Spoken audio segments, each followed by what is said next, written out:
Buenas tardes, soy la psicóloga María Juliana Zumárraga Solís, de la Maestría en Psicología Clínica y de la Salud. En esta ocasión les voy a hablar de varios temas que vi en la materia psicopatología del adolescente y del niño. El primer tema son los trastornos de la eliminación. El primero es la enuresis. ¿Qué es la enuresis? La enuresis es la emisión involuntaria de orina que tiene el niño en una etapa en la cual él ya debió de haber aprendido a controlar los esfínteres. Esta enuresis se divide en dos clasificaciones. La primera es la enuresis primaria.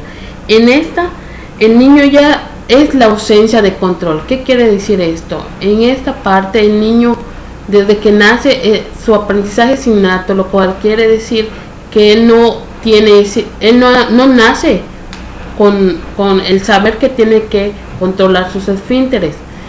Y la segunda tipo de enuresis es la secundaria. Esta es la ausencia de control. ¿A qué se refiere con esto? Generalmente el niño, pasado un tiempo, él aprende a controlar sus esfínteres, pero en ocasiones, por alguna dificultad que tiene, algún problema psicológico, puede llegar a dejar de presentar esta conducta de control de esfínteres y puede regresar a la emisión de orina de manera involuntaria.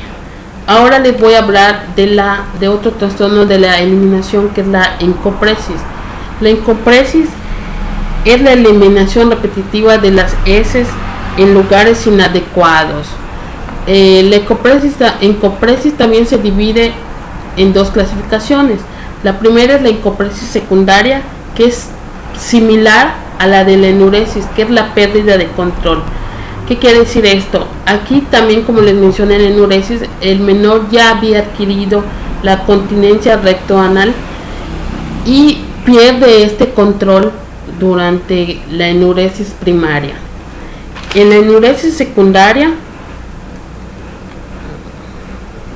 hay una pérdida de control. Bueno, esta es la secundaria. En la primaria hay una ausencia, como les había dicho en la enuresis. En la encopresis primaria, el menor todavía no nace sabiendo que tiene que controlar sus esfínteres, ¿sí? Ahora les voy a hablar de los tratamientos. Entre los tratamientos biológicos se encuentran los laxantes, los enemas y los supositorios. También hay un tratamiento dietético en el cual se le fomenta al niño que debe comer, por ejemplo, alimentos que contengan fibra para que él pueda defecar mejor.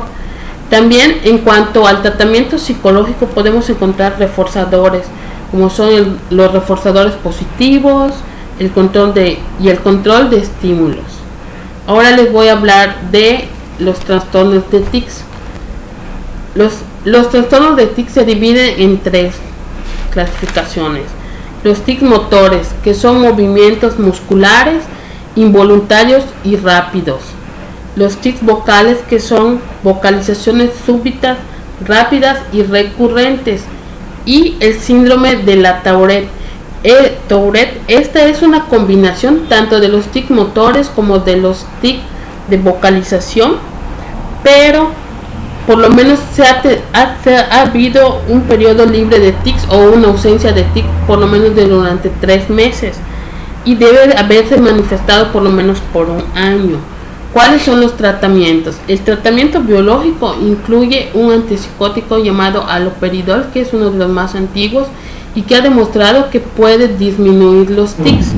En cuanto a los tratamientos psicológicos, podemos encontrar el tratamiento cognitivo-conductual, que tiene que ver con la inversión del hábito. ¿Qué quiere decir esto? Que podemos hacer que el niño reaprenda de alguna manera, por decirlo de alguna manera, lo que aprendió con los tics. Ahora les voy a hablar de los trastornos del sueño. Los trastornos de sueño se dividen en disomnias, parasomnias, trastornos del sueño relacionados con enfermedades orgánicas o psiquiátricas. Lo que más me llamó la atención de los trastornos del sueño son las parasomnias. Entre ellas se encuentran los terrores nocturnos. ¿Qué son los terrores nocturnos? Son episodios caracterizados por llanto brusco e inesperado en el niño, en el cual éste despierta bañado en sudor con una expresión de miedo en la cara y que generalmente no recuerda la causa del terror en su sueño. Vamos a ver el tratamiento. ¿Cuál sería? El tratamiento biológico o farmacológico más utilizado son las benzodiazepinas o ansiolíticos. Y en cuanto al tratamiento psicológico, se puede utilizar el tratamiento cognitivo-conductual para que el niño, por ejemplo, ¿qué podemos hacer? Como que reorganizar el ciclo circadiano, los ciclos del sueño, también ver que el niño pueda tener situaciones, por decir, buenas para que él pueda dormir, ¿no? Por ejemplo, que se duerma temprano, que se apague la luz, que no utilice aparatos electrónicos a horas de la noche. También se tiene que hacer una psicoeducación con los padres, que tiene que ver con lo que acabo de mencionar, porque a veces los padres, por ejemplo, si el niño comparte un cuarto con los padres pueden ver televisión hasta altas horas de la noche, no apagar la luz. Entonces todo esto va a afectar al niño, y por eso es importante también trabajar con la psicoeducación de los padres. Ahora les voy a hablar de los trastornos psicomotores en la infancia o tics. Se dividen en... ¿Qué son los tics? Son actos involuntarios y repetitivos con un fin, provocados en primera instancia. Se dividen en varios: trastornos de tic transitorios, en los trastornos de tic crónicos motores o fonatorios, trastornos de tic múltiples motores y fonatorios combinados, y el síndrome de Tourette. El tratamiento, antes de hacer un tratamiento debemos ver un tratamiento o un examen físico, neurológico y psiquiátrico. El tratamiento psicológico incluye el modelo cognitivo-conductual, las técnicas psicomotoras, y el tratamiento farmacológico, como se había mencionado anteriormente, incluye las benzodiazepinas, los neurolépticos, y en el caso de la Tourette, del síndrome de la Tourette, el haloperidol. ¿Sí? Ahora vamos a hablar de los trastornos del lenguaje. Un trastorno del lenguaje es la incapacidad que tiene un niño para comunicarse de manera adecuada. Generalmente esta falta de comunicación inadecuada hace que el niño tenga problemas en todos los ámbitos de su vida, por ejemplo en los ámbitos familiares, en los ámbitos escolares sobre todo, y tiene problemas de socialización. En cuanto al tratamiento, se debe trabajar con la educación especial para que el niño pueda aprender a socializar y también pueda corregir varias cosas que tiene con los problemas del lenguaje. Ahora les voy a hablar de la ansiedad. ¿Qué es la ansiedad? La ansiedad es un sentimiento universal que se da en todos los individuos y que se puede presentar independientemente de la raza, el lugar donde vivan y el lugar donde se encuentren. La ansiedad puede ser de dos formas, o se puede presentar de dos formas: de manera normal o patológica. Ahora vamos a definir un poquito más qué es la ansiedad. La ansiedad es una experiencia displacentera que prepara al individuo para reaccionar de una manera adecuada ante un peligro en el que él percibe como un peligro. Cabe aclarar que la ansiedad puede ser de acuerdo a la percepción del individuo, porque no todos los individuos podemos reaccionar o percibir de la misma manera un peligro. Hay quienes vamos a presentar ansiedad ante un examen, hay quienes no la vamos a presentar, por eso se dice que es de acuerdo a la percepción del individuo. Entre los síntomas de la ansiedad se encuentra la taquicardia, la hiperventilación, por decir algunos, los vómitos, los mareos y la sudoración. La clasificación de la ansiedad se divide de tres formas: en ansiedad por separación, en ansiedad fóbica y hipersensibilidad social. Entre los tratamientos podemos encontrar la relajación corporal, en donde enseñamos al niño a relajarse ante diferentes situaciones en las que él percibe que está en peligro. También podemos utilizar en la psicoterapia la expresión. Vamos a hacer que el niño exprese los sentimientos y las creencias que le hacen sentir miedo.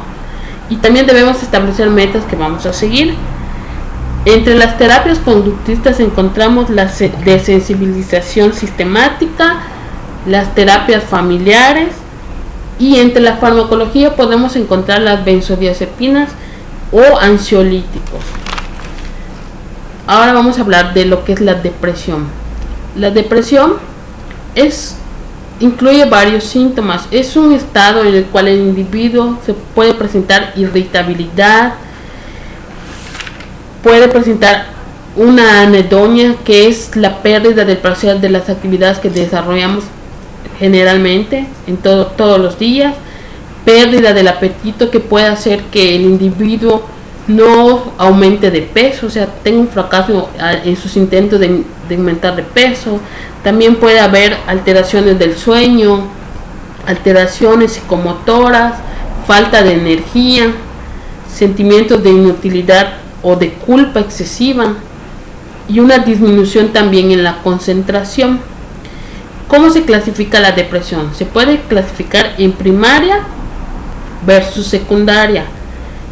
En la primaria, el trastorno principal es la depresión en general.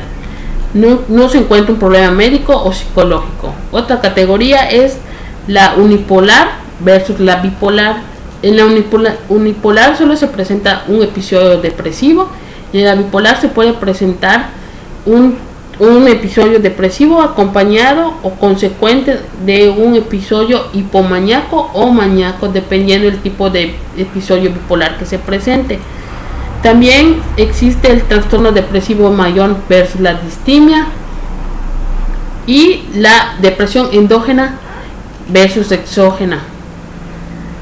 Entre los tratamientos podemos encontrar tratamientos biológicos que incluyen los antidepresivos tricíclicos, y también podemos encontrar un programa que se llama de emoción, actividad, cognición, que incluye un cambio terapéutico en la educación emocional del individuo y una reestructuración cognitiva del pensamiento, ¿no? Ahora les voy a hablar de lo que es el duelo en los niños y los adolescentes. El duelo, desde el enfoque cognitivo-conductual, tiene manifestaciones psicológicas. La primera es la fase de evitación, en la cual el niño no acepta o se encuentra en una fase de negación, no acepta la pérdida. Luego viene la fase de confrontación. ¿Qué pasa con esta fase? En esta fase el niño reconoce que ha tenido una pérdida. Y por último está la fase de restablecimiento, en la cual el niño aprende a vivir con la pérdida.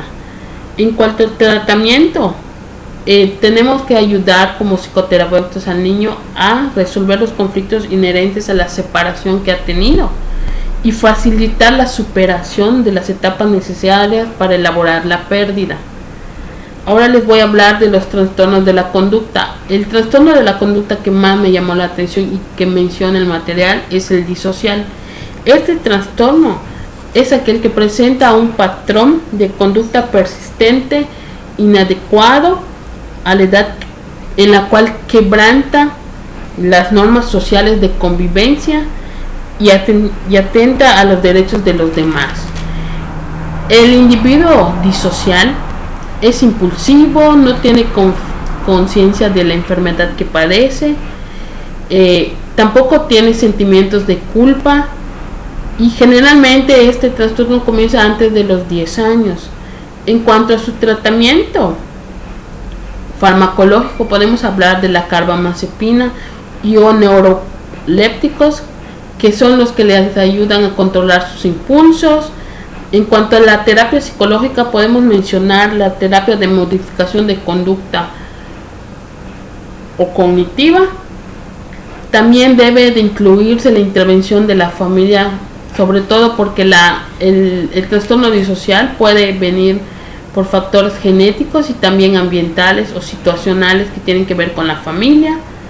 Y también tiene que ver el soporte inadecuado social adecuado. ¿Qué quiere decir esto? Que la persona que tiene el trastorno disocial pueda tener acceso a las diferentes instituciones de salud pública o privada para que él pueda llevar un mejor manejo de su trastorno. Ahora les voy a hablar de la deficiencia mental. La deficiencia mental es un estado psicológico de origen biológico y social que afecta a la inteligencia y otros aspectos de la personalidad y retrasa el desarrollo psicológico del infante. En su etiología presenta diferentes partes. Por ejemplo, las prenatales.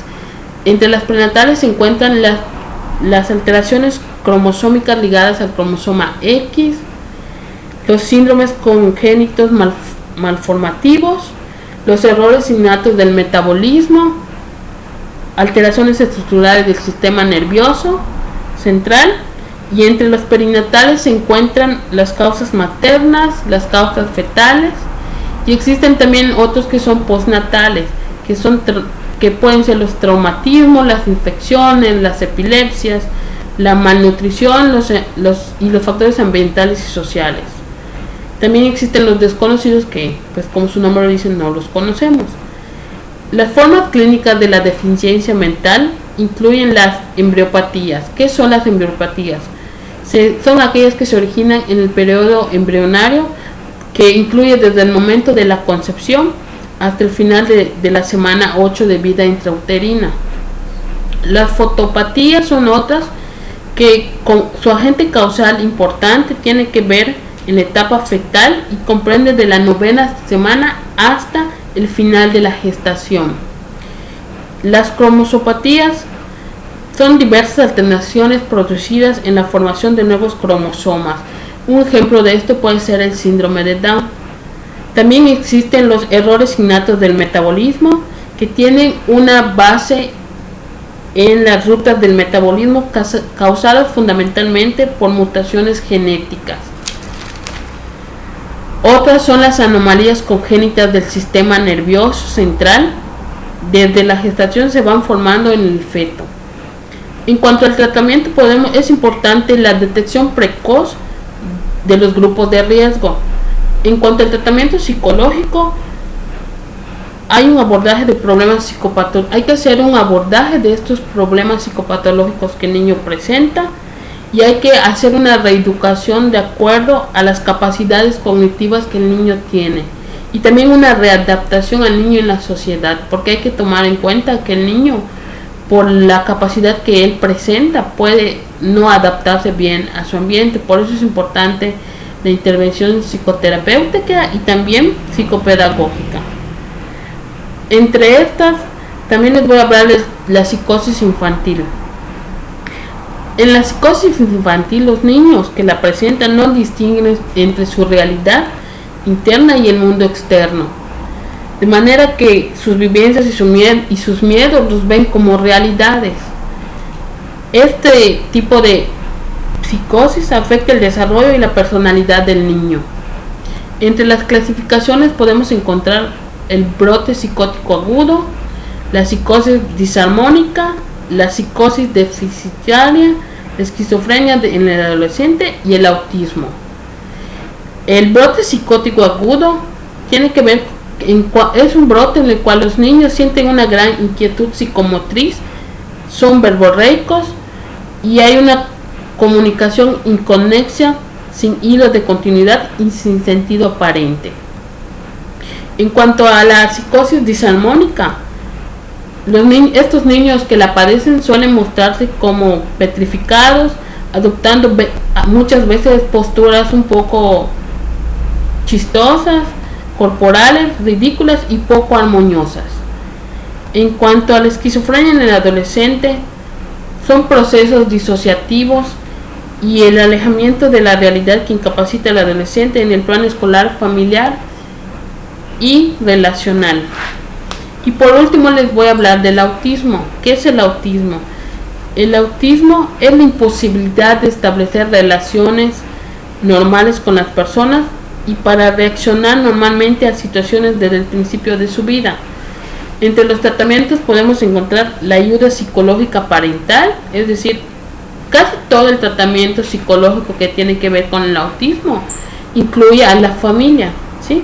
Podemos también ayudar de manera directa a los padres en cuanto a la orientación y la psicoeducación de cómo vamos a tratar al niño con autismo. Por último, les voy a hablar de mi caso clínico en el cual trabajé. El niño con el que trabajé, Pedro, presentaba rasgos del trastorno obsesivo compulsivo. Conforme fui avanzando con él, en la primera sesión hablamos sobre, trabajé el rapport con él, establecí el rapport con él. Al principio mencionó que se sentía ansioso, pero poco a poco se fue abriendo. En la segunda sesión abordamos un poquito más, tal vez el origen de por qué fueron surgiendo estos rasgos en él. Por ejemplo, la pérdida de sus compañeros porque él se atrasó en un año escolar. Y las técnicas que he estado usando con él son las técnicas de la terapia cognitivo-conductual. Por mi parte sería todo. Buenas tardes.